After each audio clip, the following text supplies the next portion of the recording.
پر محمد و آل محمد۔ وقت کم ہے اور حضرت خدیجہ سلام اللہ و صلوات اللہ علیہا کے کچھ فضائل بیان کیے جائیں گے۔ سب سے پہلے یہ کہ ان کا نام تھا خدیجہ اور والد کا نام تھا خویلد، اور ان کے والد کا نام تھا اسد، اور ان کے والد کا نام تھا عبد العزیٰ، اور ان کے والد تھے جناب قصی، اور رسول اللہ صلی اللہ علیہ وسلم کا شجرہ بھی جا کے مل جاتا ہے جناب قصی سے۔ رسول اللہ صلی اللہ علیہ وسلم یعنی محمد ابن عبداللہ ابن عبد المطلب ابن ہاشم ابن عبد المناف ابن قصی، یعنی ایک بھائی کی بیٹی ہیں حضرت خدیجہ صلوات اللہ وسلام علیہا، یعنی اور دوسرے بھائی کے بیٹے ہیں رسول اللہ صلی اللہ علیہ وآلہ وسلم۔ بیٹے سے مراد امیجیٹ نہیں، یعنی ان کی نسل سے۔ تو جناب خدیجہ سلام اللہ علیہ کا شجرہ طیبہ اور رسول اللہ صلی اللہ علیہ وسلم کا ایک ہے، البتہ ظاہر ہے کہ کچھ فاصلے کے بعد، اور یہ دونوں کے دونوں کا شجرہ جا کے ملتا ہے حضرت اسماعیل اور حضرت اسماعیل کے بعد حضرت ابراہیم علیہ السلام سے۔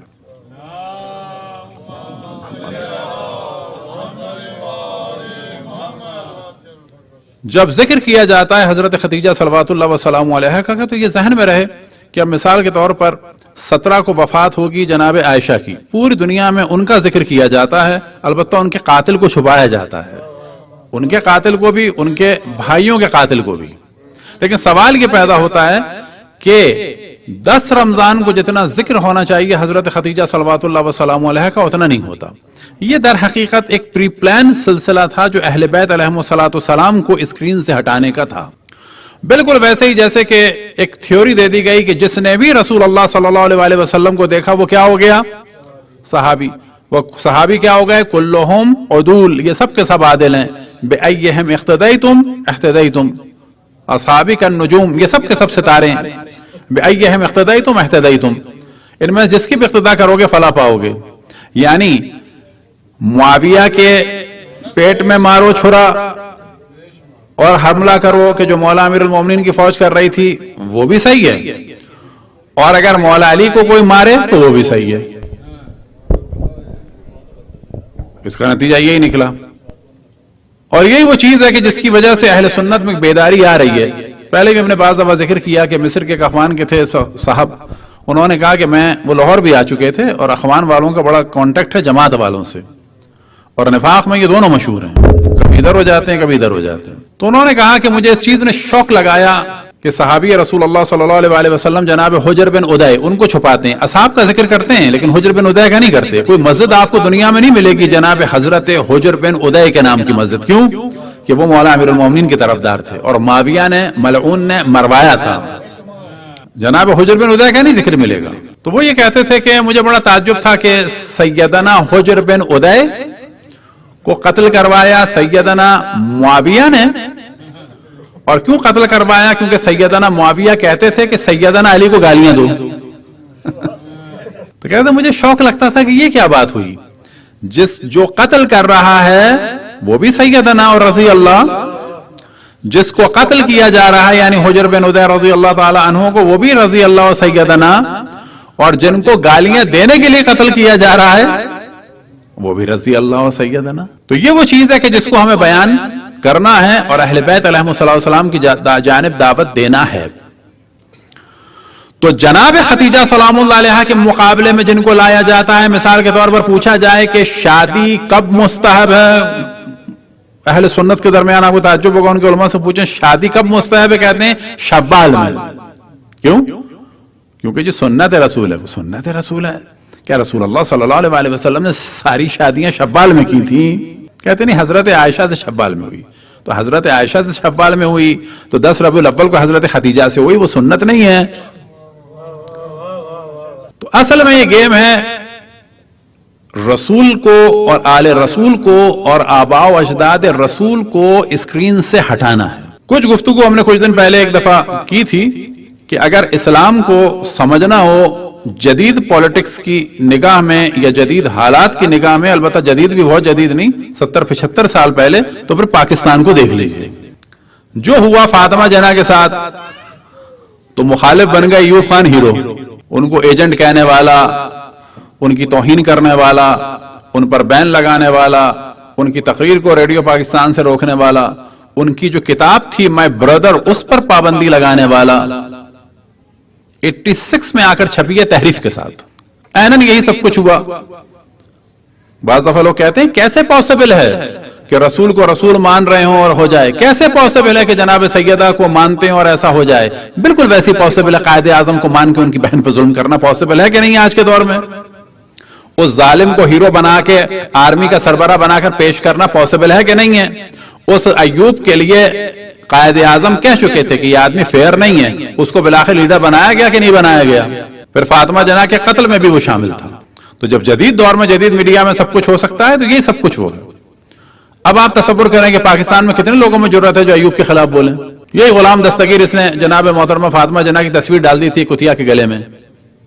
مجھے اب تک افسوس ہوتا ہے کہ 84 یا 5 میں آیت اللہ مہدی شمس الدین تشریف لائے تھے لبنان سے. ان کا ایک پروگرام ہوا تھا کیسولے گراؤنڈ خراسان کے پاس. تو وہاں اس زمانے میں ظاہر ہے میں بالکل ٹین ایجر تھا، تو میں نے آٹوگراف لیے تھے آیت اللہ مہدی شمس الدین سے بھی، اور برابر میں غلام دستگیر بھی بیٹھے تھے، لے لیا. مجھے افسوس ہوتا ہے کہ مجھے پتا ہونا چاہیے تھا کہ فاطمہ جناح کا دشمن ہے، تو جا کے اس دن اس شخص کی میں تھوڑی بہت جو ہے خاطر تواضع کرتا، لیکن نہیں پتا تھا ہم لوگوں کو. بالکل ویسے ہی جیسے کہ اہل سنت کو نہیں معلوم کہ رسول آل رسول کے ساتھ کیا ہوا. ان کو بتانے کا ذریعہ کون سی چیز ہے؟ یہ ہے. صلوات پڑھیں پر محمد والے.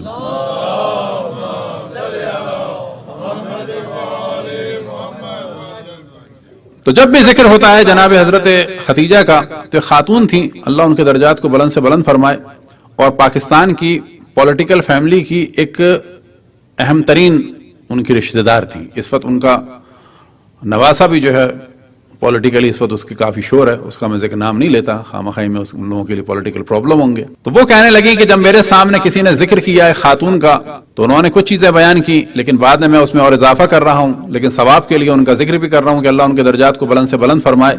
لیکن ان کی یہ خصوصیتیں بتا دوں تاکہ لوگوں کو ایک اثر پڑے. وہ بڑے اچھے حالات میں تھیں، جیسے کہ آپ نے میں نے بتایا کہ پولیٹیکل فیملی سے تھیں، ہمارے بڑے اچھے تعلقات تھے، اور ہر سال ان کے نئی ماڈل کی گاڑیاں آتی تھیں، لیونگ اسٹینڈرڈ ہائی تھا. لیکن دوپہر کو وہ ایک کام کرتی تھیں، یہ میں ذکر کر رہا ہوں صرف اس لیے کہ اللہ ان کے درجات بلند فرمائے اور ہم سب کو بھی توفیق عطا فرمائے. دوپہر کو وہ ایک کام کرتی تھیں اپنے اوپر والے کمرے میں. اس کمرے میں بھی کئی دفعہ جا چکا تھا، اور وہ کمرہ تھا ان کی سلائی کا کمرہ، اور اس کمرے میں وہ بناتی تھیں رلیاں. رلی سمجھتے ہیں لوگ، سندھ والے سمجھتے ہیں، خصوصاً چھوٹے چھوٹے پیسز سے. تو وہ نئے کپڑے سے بھی بناتی تھیں، پرانے سے بھی بناتی تھیں رلی. اور یہ وہ کام کرتی تھیں تقریباً 2:30-3 بجے 4 بجے سے لے کے 2-4 گھنٹے جتنا ان سے ہو سکا. مہمان نوازی بہترین کرتی تھیں، گاڑیاں بہترین تھیں، گھر بہترین تھا، لیکن رلیاں بیچتی تھیں وہ. اب آپ کہیں گے اتنی مالدار عورت رلیاں کیوں بیچ رہی ہے، اتنی بڑی پولیٹیکل فیملی کی بھی ہے. تو سب سے پہلے یہ مسئلہ انہوں نے مجھے بتایا تھا، یعنی یہ لفظ میں نے ان سے سنا تھا. کیا لفظ؟ رد مظالم. کہنے لگی میں اپنی محنت سے رلیاں سی کر اس کو بیچتی ہوں، اس پیسے کو میں صدقہ کرتی ہوں، تاکہ اگر میں نے کبھی کسی پر ظلم کیا ہے تو اس کی جانب سے صدقہ کرتی ہوں، اور اس کے ذریعے سے میں ثواب کماتی ہوں. یعنی ایسا ہے پاسبل. اب آپ دیکھیں یہ ہم نے خود ان کا تفصیل سے ذکر کر دیا. صلوات پڑھیں بر محمد و آل محمد. تو ان کی ایک پڑوسن نے جب فضائل بیان کیے ایک زوجہ رسول کے، تو انہوں نے کہا کہ تمہارے نزدیک، اب میں کہہ رہا ہوں کچھ انہوں نے 3-4 بیان کیے تھے، میں اس وقت ظاہر ٹین ایج میں تھا تو مجھے بڑے اچھے لگے تھے وہ. اور دیکھیں ایک خاتون کے جو ماڈرن بھی ہیں، پولیٹیکل فیملی کی بھی ہیں، اور الگ ان کے حالات ہیں، لیکن ایک ٹین ایجر کے اوپر اس وقت انہوں نے ایک اثر ڈالا. مجھے بھی تعجب ہوا، میں نے کہا بڑی اچھی بات کی انہوں نے تو. اور اسی کو میں بعض دفعہ پھر اضافہ کر کے بھی بیان کرتا ہوں. تو انہوں نے کہا تمہارے پاس معیار کیا ہے بیوی کا؟ اب کچھ چیزیں انہوں نے بیان کی ہیں، کچھ میں اضافہ کر دیتا ہوں. عام طور پہ انہوں نے کہا کیا ہے؟ اگر پہلی بیوی ہونا معیار ہے وہ تو حضرت ختیجہ تھی، بچہ ہونا معیار ہے تو وہ تو حضرت ختیجہ سے ہوا، نسل تو چلی تو ان سے چلی. اگر معیار یہ ہے کہ جس بیوی کی زندگی میں شوہر شادی نہ کرے تو وہ صرف ایک ہی زوجہ تھی، ان کی زندگی میں شادی نہیں کی اشرف الانبیاء نے، کیونکہ کامل تھی. اچھا اب شجرہ معیار لیا جائے تو کسی بھی زوجہ کا شجرہ ایسا نہیں تھا جیسا کہ ان کا تھا. ہاں ایک اور کا تھا، جناب زینب بنت جہش کا، کیونکہ وہ ان کی پھوپھیزاد بہن تھی. تو شجرے میں بھی حضرت خدیجہ آگے. مال معیار لیا جائے تو اس میں بھی حضرت خدیجہ آگے. مال اسلام کے لیے قربان ہو تو اس میں بھی حضرت خدیجہ آگے. یا یہ کہا جائے کہ مال شوہر کے لیے قربان ہو تو اس میں بھی حضرت خدیجہ آگے. اسلام لانا معیار ہو تو اس میں بھی حضرت خدیجہ آگے. اب اسلام لانے کا ہم بتا دیں، اسلام لانے سے مراد یہ نہیں ہے پہلے وہ کافرہ تھی نا، وہ دین حنیف پہ تھی. حتیٰ اشرف الانبیاء سے شادی سے پہلے بھی وہ دین حنیف پہ تھی. کیونکہ یہ جو پورا سلسلہ تھا، خاندان تھا، اس میں کچھ لوگ مشرک بھی ہو چکے تھے جیسے کہ ابو لہب، اور کچھ لوگ خالص موحد بھی تھے. بالکل ویسے ہی جیسے کہ سمجھ لیں کہ ایک معاشرہ ہو بغیر نبی کے اور وہ بگڑ جائے، کچھ لوگ بگڑ جائیں، کچھ لوگ صحیح ہیں، لیکن سب کا سب نام لیتے تھے حضرت ابراہیم کا، حضرت اسماعیل کا، اور سب کا سب احترام کرتے تھے خانہ کعبہ کا. تو اسلام معیار لیا جائے تو کیا مراد ہے یہاں پر؟ سب سے پہلے تصدیق کی اشرف الانبیاء کی رسالت کی کس نے؟ حضرت خدیجہ نے. تو پھر وجہ کیا ہے کہ دوسرے کا ذکر کیا جا رہا ہے؟ صرف بغض رسول آل رسول، صرف بغض رسول آل رسول، کیونکہ اس پورے سلسلے کو ہٹانا ہے. رسول اللہ کا نام کتنا لینا ہے؟ اتنا ہی لینا ہے جتنا پاکستان میں قائد اعظم کی تصویر کا احترام کرنا ہے، جتنا قائد اعظم کے نام کا احترام کرنا ہے، جتنا قائد اعظم کے نوٹ کا احترام کرنا ہے. آج کے دیوبندی جو سب دشمن پاکستان تھے اور قائد اعظم کی ابھی بھی تکفیر کرتے ہیں، مثال کے طور پر مفتی محمود، قائد اعظم میں پورا ہمارا تفصیل سے لیکچر ہے. مفتی محمود نے آخر وقت تک ان کو کہا ہے کہ یہ رافضی تھا، اور کہا کہ نماز جنازہ جو اس نے پڑھائی یہ جائز نہیں تھا کام، یہ پوری ایک سازش تھی. خیر، بالکل یہی عالم ہے ان لوگوں کا کہ جو رسول کا نام لیتے ہیں اور اہل بیت ان سے ہضم نہیں ہوتے ہیں. تو یہ علامت ہے کہ یہ مجبوراً اسلام میں ہیں اور مجبوراً رسول اللہ کا نام لے رہے ہیں. ان کی کتابوں کو دیکھیں تو سب سے زیادہ توہین اگر آپ کو ملے گی تو رسول اللہ کی وہاں ملے گی. یہ ذہن میں رہے کہ توہین اہل بیت کتب اہل سنت میں اتنی نہیں جتنی توہین رسالت ہے. ہاں، ظلم اہل بیت پر زیادہ ہوا اور ان ظالموں کو اہل سنت بہت احترام دیتے ہیں، لیکن توہین رسالت جو ہے توہین اہل بیت سے زیادہ ہے. مثال کے طور پر سوال کیا جائے گا آیا مولا امیر المومنین کی زیادہ توہین کتب اہل سنت میں یا رسول اللہ کی؟ رسول اللہ کی، کیونکہ اصل بغض رسول اللہ سے تھا. اور یہ ساری چیزیں بیان کرنے والے کون تھے؟ منافقین تھے. اب یہ بڑی عجیب بات ہے کہ اشرف الانبیاء کے زمانے میں سورہ منافقون نازل ہوئی، منافقون نازل ہوئی. سورہ توبہ میں ارشاد ہو رہا ہے جو آخر زمانے کا سورہ ہے، ممن حولکم من الاعراب منافقون، کیا مسلمانوں تمہارے ارد گرد جو بدو ہیں یہ منافق ہیں. ومن اہل المدینہ مردوا علی النفاق، اہل مدینہ میں ایسے ہیں جو نفاق میں شدید ہیں. یعنی رسول اللہ کے دور میں منافق ہیں، لیکن اشرف الانبیاء کے بعد اب کوئی منافق نہیں ہے. جس نے رسول اللہ کو دیکھا وہ کیا ہو گیا؟ صحابی ہو گیا، مومن ہو گیا. یعنی اشرف الانبیاء کی زندگی میں منافق ہیں، اشرف الانبیاء کی زندگی کے بعد منافق ختم ہو گئی. یہ کیا بات ہوئی؟ یعنی جو لوگ تربیت نہ حاصل کر سکے اشرف الانبیاء کی زندگی میں، بعد میں ہیرو ہو گئے، سارے زیرو ہیرو ہو گئے. صلوات پڑھیں بر محمد و آل محمد. تو جتنی فضیلتیں لے لی جائیں، پہلی بیوی حضرت خدیجہ، پہلی بیوی ہونا اگر فضیلت ہے تو حضرت خدیجہ، پہلی بیوی کی موجودگی میں شادی نہ کی جائے تو حضرت خدیجہ، پہلی بیوی پہ رویا جائے تو حضرت خدیجہ، پہلی بیوی کو یاد کیا جائے تو حضرت خدیجہ. پہلی بیوی کا اتنا ذکر اشرف الانبیاء فرماتے تھے کہ وہ خاتون جو اپنے آپ کو ہمیشہ چھوٹا بناتی تھیں جبکہ طلاق شدہ تھیں، ان کو حسد ہوتا تھا. آپ کو کیوں حسد ہو رہا ہے؟ آپ کو کیوں حسد ہو رہا ہے؟ حسد کیوں ہو رہا ہے؟ کیا وجہ ہے کہ حسد ہو رہا ہے؟ وجہ یہ تھی کہ اشرف الانبیاء انہیں یاد کرتے تھے. روایتوں میں نقل ہوا ہے کہ کھڑے ہوتے تھے تو کہتے تھے کہ اللہ کی رحمت ہو خدیجہ پہ، بیٹھتے تھے تو فرماتے تھے کہ اللہ کی رحمت ہو خدیجہ پہ، گھر سے نکلتے تھے تو فرماتے تھے کہ اللہ کی رحمت ہو خدیجہ پہ، امامہ سر پہ رکھتے تھے تو فرماتے تھے اللہ کی رحمت ہو خدیجہ پہ. جو موومنٹ تھی اشرف الانبیاء کی اس وقت یاد فرماتے تھے حضرت خدیجہ کو. لہٰذا جو منافق قسم کے لوگ تھے وہ سب کے سب جلتے تھے. کیوں؟ کہ اگر وہ صحیح مومن ہوتے تو اشرف الانبیاء اور پیغمبر اسلام کی مدد کرنے والے سے حسد نہ کرتے.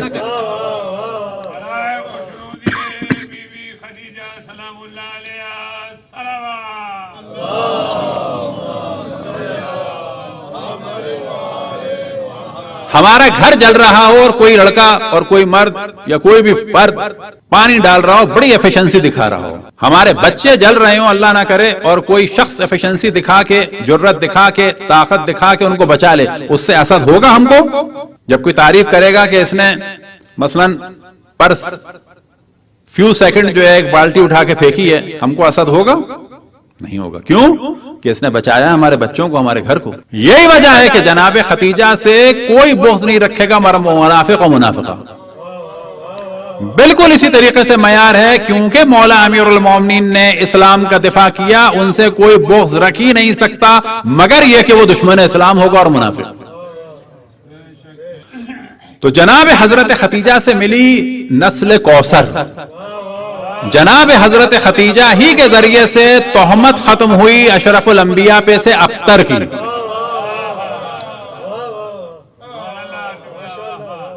اب اگر ہمارے اعتبار سے دیکھیں تو جو زیارت ناموں میں آتا ہے، ائمہ علیہم الصلوۃ والسلام کو جب مخاطب کیا جاتا ہے السلام علیک یا ابن رسول اللہ کے بعد السلام علیک یا ابن خدیجۃ الکبریٰ. جناب حضرت خدیجہ کے جو فضائل بیان ہوتے ہیں، یا ابن ائمۃ الاطہار، 11 ائمہ کی ماں ہیں اور 12ویں کو یعنی مولا امیر المؤمنین کو پالا ہے، بالکل ویسے ہی جیسے حضرت فاطمہ بنت اسد نے رسول اللہ کو اور حضرت ابو طالب نے رسول اللہ کو پالا تھا، تو رسول اللہ نے اور حضرت خدیجہ نے مولا امیر المؤمنین کو پالا تھا. تو کیا وجہ ہے کہ دوسروں کا ذکر ہو رہا ہے، جناب خدیجہ کا ذکر نہیں ہو رہا؟ بغض. کون سا بغض؟ بغض رسول اللہ. اصل میں بغض رسول اللہ ہے. یہ ہمیشہ ذہن میں رکھیں، اہل بیت پر جو ظلم ہوا بغض رسول اللہ کی وجہ سے. کیوں؟ کہ اہل بیت کے دین کو خطرہ، اللہ کے دین کو خطرہ تھا، اللہ کے دین پر حملے ہو رہے تھے، رسول اللہ کی شریعت پہ حملے ہو رہے تھے. رسول اللہ نے اپنے بعد شریعت کے دفاع کے لیے ایک قلعہ بنایا، وہ قلعہ کیا تھا؟ امامت کا قلعہ. لہٰذا در حقیقت حملے رسول اللہ پہ ہو رہے تھے لیکن تیر آ کے قلعے پہ لگ رہے تھے. یہ ذہن میں. جناب حضرت خدیجہ کے بارے میں تاریخ میں بیان ہوا کانت تدعا فی الجاہلیت طاہرہ، یعنی زمانے جاہلیت میں بھی ان کو پکارا جاتا تھا طاہرہ کہہ کے، لشدت عفافہا، کیونکہ وہ شدید ترین جو ہیں پاکیزہ زندگی گزار رہی تھیں. لشدت عفافہا. حضرت ابو طالب نے ایک جملہ ارشاد فرمایا ہے، اور یہ ذہن میں رہے کہ حضرت ابو طالب ایک جانب اور حضرت خدیجہ دوسری جانب، لیکن اس میں شک نہیں. روایات میں نقل ہوا امام محمد باقر علیہ السلام سے، اگر تمام انسانوں کے اعمال کو ایک پلے میں ڈالا جائے، اب بلا شک رسول اللہ کے علاوہ جب مثال ہوتی ہے اس طرح سے ہوتی ہے، جیسے قرآن مجید میں ان الانسان لفی خسر الا الذین آمنوا.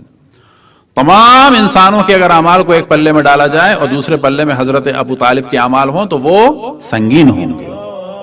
اب حضرت ابو طالب کے جو صحیح معنی میں ناصر رسول اللہ ہیں، اور وہ فرما رہے ہیں ناصرہ رسول اللہ صلی اللہ علیہ وآلہ وسلم کے لیے کیا فرما رہے ہیں؟ انہا امرأۃ کاملۃ. اب یاد رہے کہ حضرت ابو طالب کیا ہیں؟ حجت خدا ہیں، ناصر رسول اللہ ہیں. وہ فرما رہے ہیں کہ یہ خاتون ہے کہ جو کامل ہے،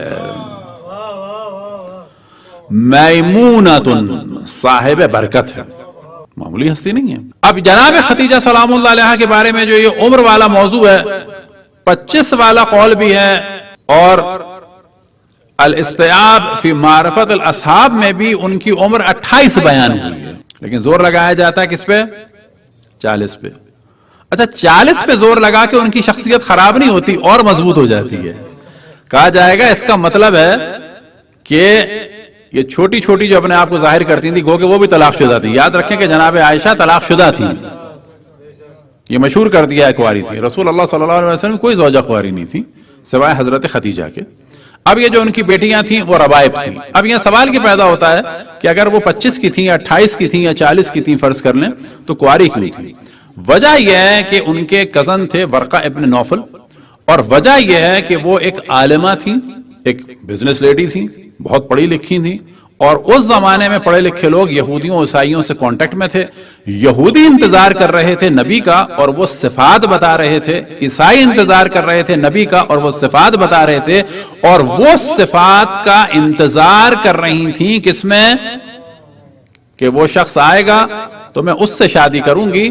اور بعض لوگ بتا چکے تھے کہ ایک خاتون عرب کی کہ جو بہت مالدار اور بڑی پڑھی لکھی ہوگی وہ شادی کرے گی اس نبی سے.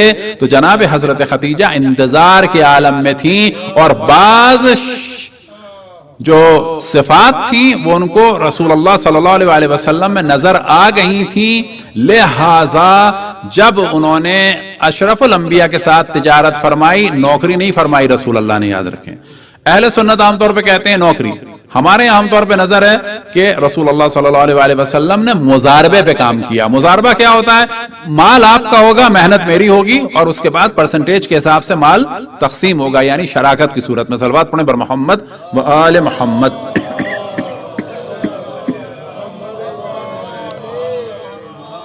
تو وہاں پر انہوں نے اپنے غلاموں کو بھی بھیجا، اور بعض جگہ یہ ہے کہ ایک دو عیسائی علماء کو بھی بھیجا جو عیسائی تھے، کتبوں کو جانتے تھے، کہ دیکھو یہ وہ ہیں کہ نہیں ہیں۔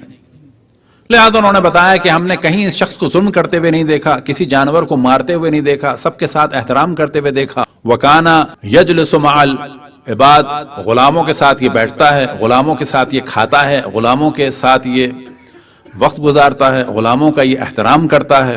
اور بعض دفعہ ہم نے اس کے سر پہ سایہ دیکھا۔ یہ وہی چیز تھی کہ جو بحیرہ رائب بھی دیکھ کر حضرت ابو طالب کو بتا چکا تھا۔ یہی وجہ ہے کہ حضرت ختیجہ نے درخواست کی عقد کے لیے۔ بعض جگہ یہ ہے کہ اپنی سہیلی کو بھیجا، اور بعض جگہ یہ ہے کہ اپنی بہن حالہ کو بھیجا، درخواست کی کہ میں شادی کرنا چاہتی ہوں۔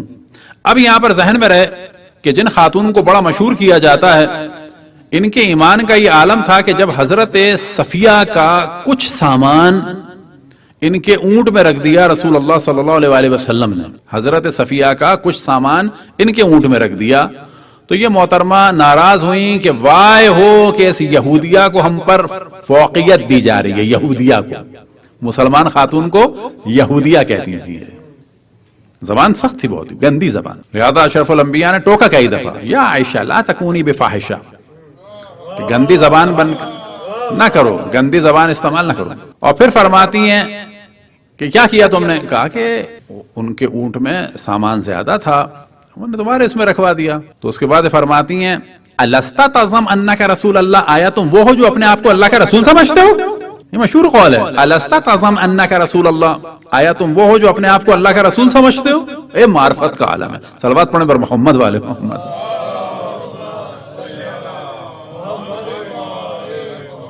یہاں پر عالم یہ ہے کہ جب پہلی وحی کے بعد غار حرا سے آئے ہیں اشرف الانبیاء حضرت محمد مصطفیٰ صلی اللہ علیہ وآلہ وسلم حضرت ختیجہ سلام اللہ علیہا کے پاس، تو حضرت ختیجہ سے جب فرماتے ہیں وحی کے بارے میں، تو حضرت ختیجہ تبسم فرماتی ہیں، اور آپ جانتے ہیں ان کے ایمان کا کیا عالم ہے؟ کہتی ہیں میں اسی دن کا انتظار کر رہی تھی، سب کچھ اپنا لٹا دیا، اب ایک وقت آیا ہے کہ شیب ابی طالب میں مشکلات اٹھا اٹھا کے اب ان میں زندہ رہنے کی طاقت نہیں رہی۔ اب وقت کم ہے ورنہ کچھ اور بھی بیان کرتے۔ اب جناب ختیجہ کی فضیلت کے لیے اتنا کافی ہے کہ انہوں نے آخر وقت میں اشرف الانبیاء سے فرمایا کہ 3 وصیتوں کی صورت میں کہ میری پہلی وصیت آپ سے یہ ہے کہ مجھے معاف کر دیجئے گا، اور اس کے لیے جملہ فرمایا فَإِنِّي قَاصِرَةٌ فِي حَقِّكَ، کہ میں آپ کا حق ادا کرنے میں کامیاب نہیں ہو سکی۔ اس کو کہتے ہیں معرفت، جس نے اپنا سب کچھ لٹا دیا، اپنی حیثیت لٹا دی۔ 80,000 اونٹ ان کے تجارت میں رہتے تھے، اور ان کے گھر پر بعض جگہ بیان ہوا ہے کہ ایک سبز ریشم کا خیمہ تھا جو پورے گھر کو گھیرا ہوا تھا، اور بعض جگہ بیان ہوا ہے کہ آسمانی کلر کا ایک خیمہ تھا، بہت بڑا شامیانہ ٹائپ کا، جو ان کے گھر پہ تھا، اور اس میں چاند اور ستارے بنے ہوئے تھے، یہ سب ریشم کے۔ اب لوگ کہتے ہیں اس زمانے میں نہیں تھا نا، چائنا میں ریشم اس سے پرانا ہے، اور اس زمانے میں چائنا سے باقاعدہ ریشم کی تجارت چلتی تھی۔ سب کچھ لٹانے کے بعد کہتی ہیں انی قاصرۃ فی حقک، مجھے معاف کر دیجئے گا۔ ایک میری وصیت یہ ہے کہ مجھے میرے مرنے کے بعد معاف کر دیجئے گا، کیونکہ میں نے آپ کا حق ادا نہیں کیا۔ حق ادا نہیں کیا سے کیا مراد؟ کیونکہ معرفت اتنی زیادہ ہے اشرف الانبیاء کی کہ وہ جانتی ہیں کہ ان کا کوئی حق ادا کر ہی نہیں سکتا۔ پھر جناب سیدہ کے لیے فرماتی ہیں کہ ان کی حفاظت کیجئے گا، کوئی ان کو جھڑکے نہ، کوئی مارے نہ، کوئی فاطمہ کو اوپر چیخے نہ۔ پھر ایک خواہش کا اظہار کرتی ہیں، کہتی ہیں کہ وہ ایک میری اور خواہش ہے، وصیت ہے، لیکن وہ میں آپ سے نہیں کہوں گی، وہ میں اس سے کہوں گی۔ کس سے؟ حضرت فاطمہ سے۔ تو اس میں کیا ہے کہ اشرف الانبیاء اٹھ کے باہر چلے، یعنی احترام کا یہ عالم ہے کہ جو کہنا چاہ رہی ہیں وہ اپنی بیٹی سے، تو وہ فوراً کہہ دیں، خود اٹھ کے چلے گئے۔ وہ کیا کہا؟ وہ یہ کہا کہ مجھے شرم آتی ہے رسول اللہ سے کچھ مانگتے ہوئے، جس نے سب کچھ دے دیا، شرم آ رہی ہے کچھ مانگتے ہوئے، تو جو ابا یا ردا آپ پہنتے ہیں کہ جس میں بہت دفعہ وحی نازل ہوئی ہے، وہ میرے کفن، اس کا مجھے کفن دے دیجیے۔ اب آپ تصور کریں جس نے اپنا سب کچھ دے دیا، ایک ابا مانگتے میں شرم محسوس کر رہی ہے، اور اتنی جرت نہیں ہے کہ اشرف الانبیاء کی آنکھوں میں آنکھیں ڈال کے یا چہرے کے سامنے حتیٰ آنکھیں جھکا کے بھی ایسے کہہ سکیں کہ مجھے ابا دے دیجیے گا۔ نہ، ابا مانگنے کی بھی طاقت نہیں ہے۔ اس کے لیے بھی وسیلہ قرار دیا، تو کس کو قرار دیا؟ جناب سیدہ سلام اللہ علیہا کو، اجرکم علی اللہ۔ ایک وقت آیا کہ حضرت خدیجہ دنیا سے رخصت ہوئی، اشرف الانبیاء نے گریہ فرمایا۔ روایتوں میں نقل ہوا کہ جب بھی وحی آتی تھی حضرت خدیجہ کی زندگی میں تو اللہ سبحانہ و تعالیٰ کی جانب سے سلام آتا تھا جناب خدیجہ کو۔ اب ایک عالم ہے کہ جناب خدیجہ دنیا سے رخصت ہوئی، اللہ سبحانہ و تعالیٰ کی جانب سے جناب جبرائیل نازل ہوئے، سلام کیا اور کہا کہ خدیجہ نے اپنا سب کچھ لٹا دیا ہے، اللہ کی جانب سے جنت کا یہ کفن ہے، یہ ہنوت ہے۔ اشرف الانبیاء نے وہ کفن بھی دیا اور ساتھ میں اپنی ابا کا بھی کفن دیا۔ جناب خدیجہ جناب فاطمہ کے بارے میں بڑی پریشان رہتی تھیں۔ بعض جگہ بیان ہوا کہ جناب اسما بنت امیس سے کہا کہ جب اس کی شادی ہوگی تو میں نہیں ہوں گی، اور اس زمانے میں رواج تھا بالکل ایسے ہی جیسے کہ انڈیا پاکستان میں رواج ہے کہ گھر کی کوئی خاتون جاتی ہے دلہن کے ساتھ، تو وہاں پر رواج تھا عام طور پہ کہ ماں بھی چلی جاتی تھی۔ تو جناب خدیجہ فرماتی ہیں کہ میں نہیں ہوں گی جو فاطمہ کے ساتھ جاؤں، تو تم فاطمہ کے ساتھ چلی جانا، اجرکم علی اللہ۔ جناب فاطمہ کا سوچتی ہیں جناب خدیجہ، اور ایک وقت آتا ہے کہ دنیا سے چلی جاتی ہیں، ایک وقت آتا ہے کہ اشرف الانبیاء گریہ فرماتے ہیں، ایک وقت آتا ہے کہ اشرف الانبیاء جناب خدیجہ سلام اللہ علیہا کو دفن کرتے ہیں، اپنی ابا کا کفن دیتے ہیں، جنت کا کفن دیتے ہیں۔ جناب سیدہ گریہ کرتی ہیں، ایک وقت آیا کہ جناب سیدہ کو اپنے گلے سے لگایا۔ جناب سیدہ یہ جانتی ہیں کہ میرے بابا تنہا رہ گئے، میرے ان کے چچا جناب ابو طالب بھی چلے گئے، میری ماں بھی دنیا سے چلی گئی، ناصر بھی چلے گئے، ناصرہ بھی چلی گئی، میرے والد تنہا رہ گئے۔ تو جناب سیدہ نے اپنے بابا کو اتنی محبت دی کہ اشرف الانبیاء کو کہنا پڑا کہ فاطمہ اپنے باپ کی بھی ماں ہے، ام ابیہا۔ ہاں، اشرف الانبیاء تنہائی محسوس کرتے تھے، جناب خدیجہ کو یاد کرتے تھے، جناب سیدہ کو گلے سے لگاتے تھے۔ ہاں مومنو، جناب خدیجہ دنیا سے رخصت ہوئی، اشرف الانبیاء نے ہمیشہ گریہ کیا، جب بھی قربانی کی تو سہیلیوں کو ایک حصہ بھی بھیجا، کبھی ان کی سہیلیوں تک کو فراموش نہ کیا۔ لیکن اشرف الانبیاء کی بارگاہ میں کس طرح سے ہم پرسا دیں، کس طرح سے ہاتھ جوڑ کے ان کو ہم تسلی دینے کی جرت کریں۔ ہم اشرف الانبیاء کو تسلی نہیں دے سکتے، فقط اتنا کہہ سکتے ہیں کہ آپ نے اپنی زوجہ کو دفن کیا لیکن پسلیاں ثابت تھیں، لیکن جب خدیجہ کی بیٹی دفن ہوگی تو کیا قیامت گزرے گی علی ابن ابی طالب پہ کہ پسلیاں ٹوٹی ہوئی ہوں گی، وہ آپ سے شرمندہ سے ہوں گے، وہ یہ کہیں گے کہ جب فاطمہ کو مجھے رسول اللہ نے دیا تو صحیح و سالم دیا تھا، لیکن اب جب پلٹا رہا ہوں تو پسلیاں ٹوٹی ہوئی ہیں، اجرکم علی اللہ۔ لیکن یہ مصائب کا سلسلہ فاطمہ پہ یا اشرف الانبیاء ختم نہ ہوگا۔ فاطمہ کے جنازے پہ حسن و حسین آئیں گے، لپٹ جائیں گے، مولا امیر المومنین محبت سے جدا کر دیں گے، لیکن آئے کربلا کے میدان میں آپ کی زوجہ خدیجہ کا نواسا ہوگا، فاطمہ کا بیٹا ہوگا، سینے پہ آپ کی پوتی سکینہ اور رقیہ کا سر ہوگا، زینب اور ام کلثوم لپٹے ہوئے ہوں گے، جدا کرنے کے لیے کبھی تازیانے پڑیں گے تو کبھی تمام